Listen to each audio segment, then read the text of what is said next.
ಇದನ್ನು ಭಾಳ ಸೂಕ್ಷ್ಮವಾಗಿ ಗಮನಿಸ್ತೀವಿ. ಆಮೇಲೆ ನಾವು ಏನು ಕೈಕಟ್ಟಿ ಕೂರೋದಿಲ್ಲ.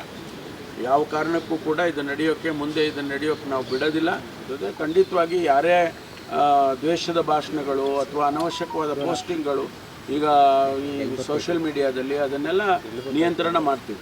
ಯಾವ ಜಿಲ್ಲೆಯನ್ನು ಕೂಡ ನಿರ್ಲಕ್ಷ್ಯ ಮಾಡೋದಿಲ್ಲ.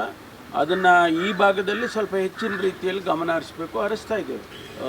ಈಗ ಮುಖ್ಯಮಂತ್ರಿಗಳು ಯಾರದಾದ್ರೂ ಒಬ್ಬ ಮುಖಂಡರ ಮನೆಗೆ ಹೋದರೆ ಅದಕ್ಕೆ ಸ್ವಾಭಾವಿಕವಾಗಿ ಕಿವಿ, ಮೂಗು, ಕಣ್ಣು ಎಲ್ಲ ಸೇರಿಸ್ತೀರ ನೀವು ಅದರಲ್ಲಿ ಎಕ್ಸ್ಪರ್ಟ್ಸ್ಗಳಿದ್ದೀರ ನೀವು.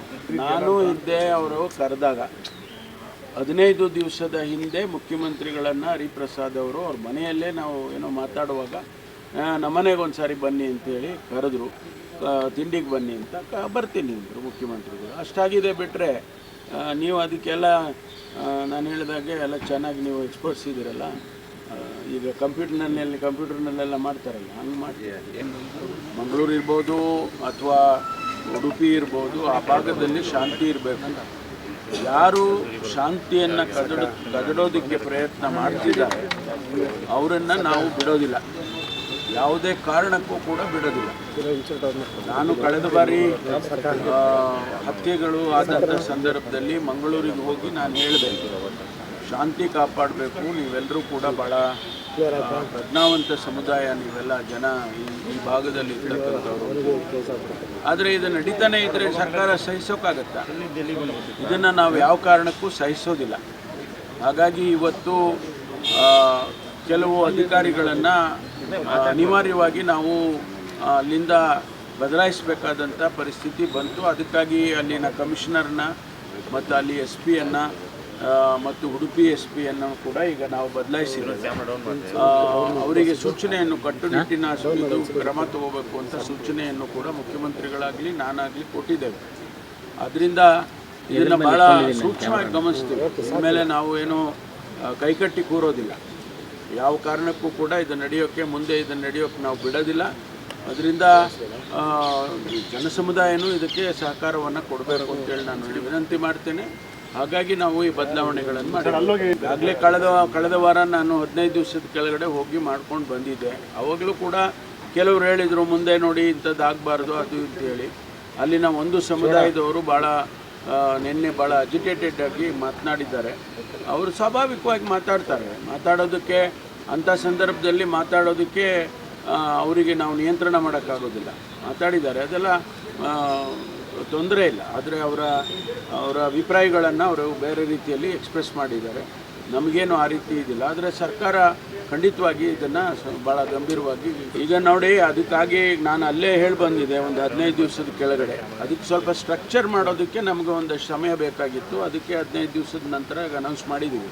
ಡಿ ಜಿ ಅವ್ರ ಜೊತೆ ನಾನು ಚರ್ಚೆ ಮಾಡಿದ್ದೀವಿ. ಅದನ್ನು ಯಾವ ರೀತಿ ನಾವು ಡಿಪ್ಲಾಯ್ ಮಾಡಬೇಕು, ಎಲ್ಲಿ ಅದಕ್ಕೆ ಅವರಿಗೆ ಏನೇನು ಪವರ್ಸ್ ಕೊಡಬೇಕು, ಇದೆಲ್ಲ ಡಿಫೈನ್ ಮಾಡಿ ಅವರಿಗೆ ಕಳಿಸ್ತೇವೆ. ಇವತ್ತಿನಿಂದನೇ ಆ ಕೆಲಸ ಪ್ರಾರಂಭ ಆಗಿದೆ. ಏನು ನಾವು ಅದನ್ನು ಸ್ಟ್ರಕ್ಚರ್ ಮಾಡಿ ಅಲ್ಲಿ ನಾವು ಡಿಪ್ಲಾಯ್ ಮಾಡ್ತೀವಿ. ಮಂಗಳೂರಲ್ಲಿ, ಉಡುಪಿಯಲ್ಲಿ, ಶಿವಮೊಗ್ಗದಲ್ಲಿ ಡಿಪ್ಲಾಯ್ ಮಾಡ್ತೀವಿ. ಅವರಿಗೆ ಸೂಚನೆಗಳನ್ನು, ಕಠಿಣವಾದಂಥ ಸೂಚನೆಗಳನ್ನು ಕೊಡ್ತೇವೆ. ಅವರು ಅಲ್ಲಿನ ಜನಸಮುದಾಯ ಆ ರೀತಿ ಅಪೇಕ್ಷೆ ಪಟ್ಟಿತ್ತು. ಇಲ್ಲ, ನಾನು ಲಾಸ್ಟ್ ಟೈಮ್ ಹೋದಾಗಲೂ ಕೂಡ ಅವ್ರು ಹೇಳಿದರು, ಅವ್ರನ್ನ ಬದಲಾಯಿಸಿ ಅಂತ ನನಗೆ ಹೇಳಿದರು. ನಾವು ಅವ್ರು ಹೇಳಿದ ತಕ್ಷಣ ಮಾಡೋದು ಚೆನ್ನಾಗಿ ಕಾಣಿಸಲ್ಲ ಅಂತೇಳಿ ನಾವು ಮಾಡಿರಲಿಲ್ಲ. ಈ ಬಾರಿಯೂ ಕೂಡ ಅದೇ ಒಂದು ಧ್ವನಿಯನ್ನು ಅವರು ಎತ್ತಿದ್ರು. ಅದಕ್ಕಾಗಿ ಮಾಡಿದರು. ಪ್ರಚೋದನಕಾರಿ ಭಾಷಣಗಳಿಗೆ ಕಡಿವಾಣ ಆಗ್ತೀರಾ? ಹೌದು, ಖಂಡಿತವಾಗಿ. ಈಗ ಏನಾಗುತ್ತೆ, ನಮಗೆ ಈಗಿರುವಂಥ ಕಾನೂನಿನಲ್ಲಿ ಏನು ಅವಕಾಶ ಇದೆ ಆ ಕಾನೂನು ಚೌಕಟ್ಟಲ್ಲಿ ಮಾಡಬೇಕು. ಕೋರ್ಟ್ಗಳಲ್ಲಿ ಅನೇಕ ಸಂದರ್ಭದಲ್ಲಿ ಸ್ಟೇ ಕೊಟ್ಬಿಡ್ತಾರೆ ಅಥವಾ ಸ್ಪ್ಯಾಶ್ ಮಾಡ್ತಾರೆ. ಇದೆಲ್ಲ ನೋಡಿಕೊಂಡು ನಾವು ಮಾಡಬೇಕಾಗ್ತದೆ. ಖಂಡಿತವಾಗಿ ಯಾರೇ ದ್ವೇಷದ ಭಾಷಣಗಳು ಅಥವಾ ಅನವಶ್ಯಕವಾದ ಪೋಸ್ಟಿಂಗ್ಗಳು ಈಗ ಈ ಸೋಷಿಯಲ್ ಮೀಡಿಯಾದಲ್ಲಿ ಅದನ್ನೆಲ್ಲ ನಿಯಂತ್ರಣ ಮಾಡ್ತೀವಿ. ಅಲ್ಲ, ಇದನ್ನೇ ನಾವು ಚರ್ಚೆ ಮಾಡಿ ಟ್ರಾನ್ಸ್ಫರ್ಸ್ ಮಾಡೋದಕ್ಕೆ ಚರ್ಚೆ ಮಾಡಿ ಇನ್ನೂ ಭಾಳಷ್ಟು ಟ್ರಾನ್ಸ್ಫರ್ಸ್ಗಳನ್ನು ಮುಂದಿನ ದಿನದಲ್ಲಿ ಮಾಡ್ತೀವಿ. ದಿನೇಶ್ ಗುಂಡೂರಾವ್ ಅವರು ಉಸ್ತುವಾರಿ ಬೇಡ ಅಂತೇಳಿ ನೀವು ಕೂಡ ಇಲ್ಲ, ಅವರು ಮೊದಲಿಂದಾನೂ ಹೇಳ್ತಾನೆ ಇದ್ದಾರೆ. ಈಗ ಹೊಸದಾಗಿ ಇದಕ್ಕಾಗಿ ಹೇಳಿದ್ದೆಲ್ಲ ಮೊದಲಿಂದಾನೂ ಕೂಡ ದೂರ ಆಗ್ತದೆ. ನಮ್ಗೆ ಯಾರಾದರೂ ಆ ಭಾಗದಲ್ಲಿ ಇರೋರಿಗೆ ಮಾಡಿದರೆ ಒಳ್ಳೆಯದು ಅಂತೇಳಿ ಹೇಳೋವಂಥ ಮಾತು. ಅದನ್ನು ನೋಡೋಣ, ಮುಖ್ಯಮಂತ್ರಿಗಳ ವಿವೇಚನೆಗೆ ಬಿಟ್ಟಿರೋಂಥದ್ದು. ಅವರು ಹೇಳಬೇಕಾದದ್ದು. ಅಪೋಸಿಷನ್ ಅವ್ರು ಇನ್ನೇನು ಹೇಳ್ತಾರೆ, ನಾವು ಒಳ್ಳೆ ಕೆಲಸ ಮಾಡಿದ್ದೀವಿ ಅಂತ ಹೇಳ್ತಾರೆ. ನಾನು ಹೇಳೋದು, ನಾವು ಯಾವ ಭಾಗವನ್ನು ಕೂಡ ನಿರ್ಲಕ್ಷ್ಯ ಮಾಡೋದಿಲ್ಲ. ಅದು ಕರಾವಳಿ ಇರ್ಬೋದು, ಉತ್ತರ ಕರ್ನಾಟಕ ಇರ್ಬೋದು, ಇನ್ನೊಂದು ಇರ್ಬೋದು, ಯಾವ ಜಿಲ್ಲೆಯನ್ನು ಕೂಡ ನಿರ್ಲಕ್ಷ್ಯ ಮಾಡೋದಿಲ್ಲ. ಅದನ್ನು ಈ ಭಾಗದಲ್ಲಿ ಸ್ವಲ್ಪ ಹೆಚ್ಚಿನ ರೀತಿಯಲ್ಲಿ ಗಮನ ಹರಿಸ್ತಾ ಇದ್ದೇವೆ. ಸರ್, ಈ ಸರಣಿ ಹತ್ಯೆಗಳಿಗೆ ಅಲ್ಲಿ ಪೊಲಿಟಿಕಲ್ ಇನ್ಫ್ಲೂಯೆನ್ಸ್ಗಳು ಕಾರಣ ಈಗ ನಾವು ಮೂಲ ಹುಡುಕ್ತಾ ಇದ್ದೀವಿ. ಇದರ ಹಿನ್ನೆಲೆ ಏನಿದೆ, ಯಾರು ಇದರ ಹಿನ್ನೆಲೆಯಲ್ಲಿದ್ದಾರೆ ಅನ್ನೋದನ್ನು ಹುಡುಕ್ತಾ ಇದ್ದೀವಿ. ಆ ಹುಡುಕಿ ಅವರೇನಾದರೂ ರಾಜಕೀಯ ಕಾರಣಕ್ಕೆ ಅಥವಾ ಬೇರೆ ಬೇರೆ ಏನಾದರೂ ಕಾರಣಕ್ಕೆ ಅವರು ಇನ್ವಾಲ್ವ್ ಆಗಿದ್ದರೆ ಅವ್ರ ಮೇಲೆ ಕ್ರಮ ತಗೊಳ್ತೀವಿ. ಈಗ ಮುಖ್ಯಮಂತ್ರಿಗಳು ಯಾರದಾದ್ರೂ ಒಬ್ಬ ಮುಖಂಡರ ಮನೆಗೆ ಹೋದರೆ ಅದಕ್ಕೆ ಸ್ವಾಭಾವಿಕವಾಗಿ ಕಿವಿ, ಮೂಗು, ಕಣ್ಣು ಎಲ್ಲ ಸೇರಿಸ್ತೀರ ನೀವು ಅದರಲ್ಲಿ ಎಷ್ಟು ಎಕ್ಸ್ಪರ್ಟ್ಸ್ಗಳಿದ್ದೀರ ನೀವು. ಅದು ಏನು ಅಂಥದ್ದೇನೂ ಇಲ್ಲ. ಅಷ್ಟು ನನಗೆ ಗೊತ್ತಿರೋ ರೀತಿಯಲ್ಲಿ ಒಂದು ಸೌಜನ್ಯದ ಭೇಟಿ ಅನ್ನೋದು ಹೇಳೋದು ಬಿಟ್ಟರೆ ಬೇರೆ ಏನಿಲ್ಲ. ನಾನು ಇದ್ದೆ, ಅವ್ರು ಕರೆದಾಗ ನಾನು ಇದ್ದೆ. ಅವರು ಕರೆದಾಗ 15 ದಿವಸದ ಹಿಂದೆ ಮುಖ್ಯಮಂತ್ರಿಗಳನ್ನು ಹರಿಪ್ರಸಾದ್ ಅವರು ಅವ್ರ ಮನೆಯಲ್ಲೇ ನಾವು ಏನೋ ಮಾತಾಡುವಾಗ ನಮ್ಮನೆಗೆ ಒಂದು ಸಾರಿ ಬನ್ನಿ ಅಂತೇಳಿ ಕರೆದ್ರು.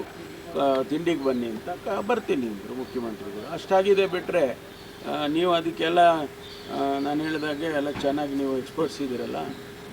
ಈಗ ಕಂಪ್ಯೂಟರ್ನಲ್ಲೆಲ್ಲ ಮಾಡ್ತಾರಲ್ಲ, ಹಂಗೆ ಮಾಡ್ತೀವಿ. ಮಂಗಳೂರು ವಿಚಾರ ಮಾತಾಡಕ್ಕೆ ಬಂದಿದ್ದೆ, ಸ್ವಾಭಾವಿಕವಾಗಿ ಬರುತ್ತೆ. ಯಾಕೆಂದರೆ ಅವ್ರು ಮಂಗಳೂರಿನವ್ರಲ್ವ, ಮೂಲತಃ ಮಂಗಳೂರಿನವ್ರು ಹರಿಪ್ರಸಾದ್ ಅವರು. ಏನು ಸ್ವಾಮಿ ನಮ್ಮೂರ ಕಡೆ ಎಲ್ಲ ಹಿಂಗೆ ಆಗ್ತಾ ಇದೆ ಅಂತ ಹೇಳಿರ್ಬೋದು, ಇಲ್ಲ ಅಂತ ಹೇಳೋದಿಲ್ಲ. ಅದಕ್ಕೆ ಬೇರೆ ಅರ್ಥ ಕಲಿಸೋದು ಏನು ಗೊತ್ತಿಲ್ಲ.